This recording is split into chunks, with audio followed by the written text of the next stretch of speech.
মহাভারতের দ্রৌপদী কে ছিলেন, তার কিভাবে জন্ম হয়েছিল, তার জন্মের রহস্য কী?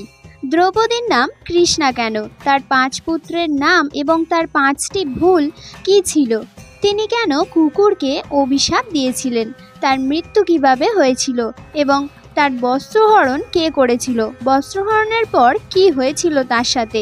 এই সব কিছুই জানাবো আজকের এই ভিডিওটির মাধ্যমে। তাহলে চলুন আজকের ভিডিওটি শুরু করা যাক। মহাভারত অনুসারে দ্রৌপদী ছিলেন রাজা দ্রুপদ কন্যা এবং পাণ্ডবদের স্ত্রী। কৌরবদের দ্বারা সংগঠিত জুয়া খেলায় দ্রৌপদীকে ঝুঁকিতে ফেলা হয়েছিল। তার জন্ম কিভাবে হয়েছিল?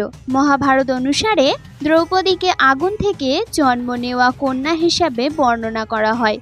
পাঞ্চালের রাজা ছিলেন দ্রুপদ, যাদের কোনো সন্তান ছিল না।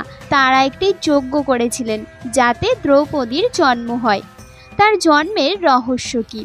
কিংবদন্তি অনুসারে রাজা দ্রুপদ এমন একটি পুত্র চেয়েছিলেন যে কৌরব ও পাণ্ডবদের গুরু দ্রোণাচার্যকে হত্যা করতে পারে। রাজা দ্রুপদ 2 ব্রাহ্মণ ভাই ইয়াজ এবং উপয়াজ, একজন বিদ্বান ও তপস্বীর নির্দেশে একটি দিব্য যজ্ঞের আয়োজন করেছিলেন। এই যজ্ঞের সময় রাজা দ্রুপদ 1 পুত্র ও 1 কন্যা লাভ করেন, যাদের নাম রাখা হয় ধৃষ্টদ্যুম্ন ও দ্রৌপদী। হ্যাঁ, এটা সত্যি যে দ্রৌপদী মায়ের গর্ভ থেকে নয়, যজ্ঞকুণ্ড থেকে জন্মগ্রহণ করেছিলেন। ভবিষ্য পুরাণের গল্পে উল্লেখ আছে যে দ্রৌপদী তার পূর্বজন্মে একজন ব্রাহ্মণের কন্যা ছিলেন। স্বামীর মৃত্যুর কারণে তাকে বৈধব্যের সম্মুখীন হতে হয়। দ্রৌপদী ব্রাহ্মণ ও সাধুদের অনেক সেবা করেছিলেন। সাধুর কৃপায় তিনি স্থলিদান উপবাস করেছিলেন। এই উপবাসের মাধ্যমে তিনি বর পেয়েছিলেন যে তিনি দেবী লক্ষ্মীর মতো হবেন। পূর্বজন্মে অল্প বয়সে বিধবা হওয়ার কারণে দ্রৌপদী ঋষিদের পরামর্শে মহাদেবের তপস্যা শুরু করেন। ভগবান শিব দ্রৌপদীর তপস্যায় খুশি হয়ে আবির্ভূত হয়ে বর চাইলেন।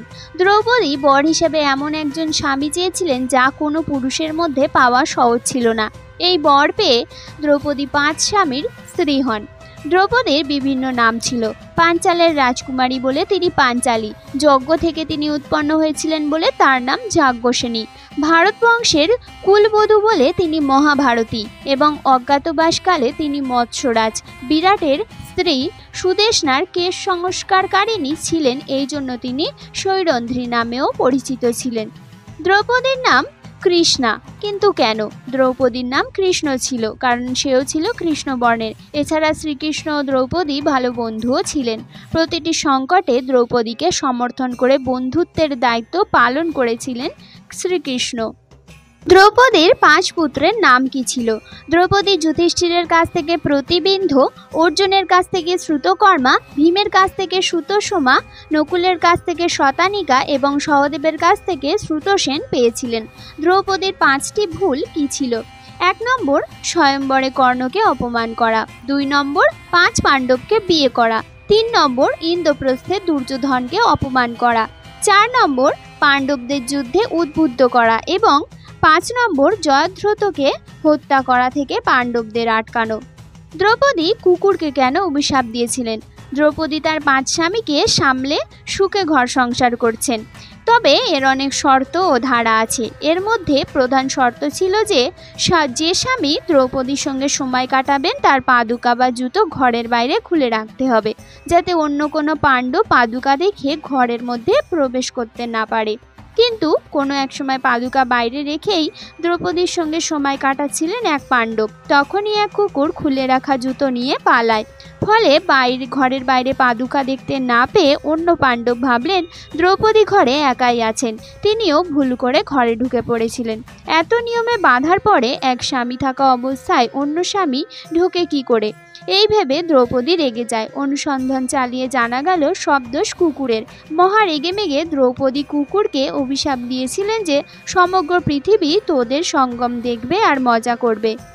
দ্রৌপদীর পিতার নাম কি ছিল? দ্রৌপদী ছিলেন রাজা দ্রুপদের কন্যা এবং তিনি পাঞ্চালের রাজা ছিলেন। দ্রৌপদীর বস্ত্রহরণ কে করেছিলেন? দুর্যোধনের ছোট ভাই দুঃশাসন দ্রৌপদীর বস্ত্রহরণের চেষ্টা করেছিলেন। দ্রৌপদীর বস্ত্রহরণের পর কি হয়েছিল? ধৃতরাষ্ট্র সমাবেশের পরিস্থিতি চিনতে পেরে দুর্যোধনকে তিরস্কার করলেন এবং দ্রৌপদীকে 3টি বর চাইতে বললেন। দ্রৌপদী প্রথম বরটিতে যুধিষ্ঠিরকে দাসত্ব থেকে মুক্ত করতে বলেন, যাতে ভবিষ্যতে তার পুত্রকে প্রতিবিন্দু দাসপুত্র বলা না হয়। দ্বিতীয় বর থেকে ভীম, অর্জুন, নকুল ও সহদেবকে তাদের অস্ত্র ও রথসহ দাসত্ব থেকে মুক্তি করিয়েছিলেন। তিনি তৃতীয় বর চাওয়ার জন্য প্রস্তুত ছিলেন না, কারণ তার মতে ক্ষত্রিয় নারী মাত্র 2টি চাওয়ার অধিকারী। ধৃতরাষ্ট্র তাকে পুরো অতীত ভুলে গিয়ে স্নেহ বজায় রাখতে বললেন। সেই সঙ্গে খাণ্ডব বনে গিয়ে তার রাজ্য ভোগ করতে দেওয়া হয়। ধৃতরাষ্ট্র দুর্যোধন দ্বারা অনুপ্রাণিত হয়ে খাণ্ডব বনে যাওয়ার আগে তাকে আবার জুয়া খেলার নির্দেশ দেন। সিদ্ধান্ত নেওয়া হয়েছিল যে শুধুমাত্র একটি বাজি রাখা হবে। পাণ্ডব বা ধৃতরাষ্ট্র পুত্রদের কাছে যারা পরাজিত হবে হরিণের চামড়া তারা পরবে। তারা 12 বছর বনবাসে যাবে এবং 1 বছর অজ্ঞাতবাসে থাকবে। ওই এক বছরের স্বীকৃতি পেলে তারা আবার 12 বছর নির্বাসন নেবেন। দ্রৌপদীর মৃত্যু কিভাবে হয়? ভারত ভ্রমণের পর পাণ্ডবরা মোক্ষ লাভের জন্য দ্রৌপদীর সাথে হিমালয়ের কোলে চলে যান। সেখানে তারা মেরু পর্বত পেরিয়ে স্বর্গের পথ খুঁজে পান। 5 পাণ্ডব তাদের যাত্রায় দ্রৌপদী ও একটি কুকুরের সাথে ছিলেন। এ সময় দ্রৌপদী হোঁচট খেয়ে পর্বত থেকে নিচে পড়ে যান। ভীম যুধিষ্ঠিরকে জিজ্ঞাসা করলেন যে তিনি কখনো কোনো পাপ করেননি, তাহলে তিনি কিভাবে পড়ে গেলেন? যার উত্তরে যুধিষ্ঠির বলেছিলেন যে তিনি আমাদের 5 জনের মধ্যে অর্জুনকে সবচেয়ে বেশি ভালোবাসেন, এজন্য তিনি আমাদের ছেড়ে চলে গেলেন। যতক্ষণ না নিজের সব কিছু ত্যাগ করা যায় ততক্ষণ মোক্ষ লাভ সম্ভব নয়।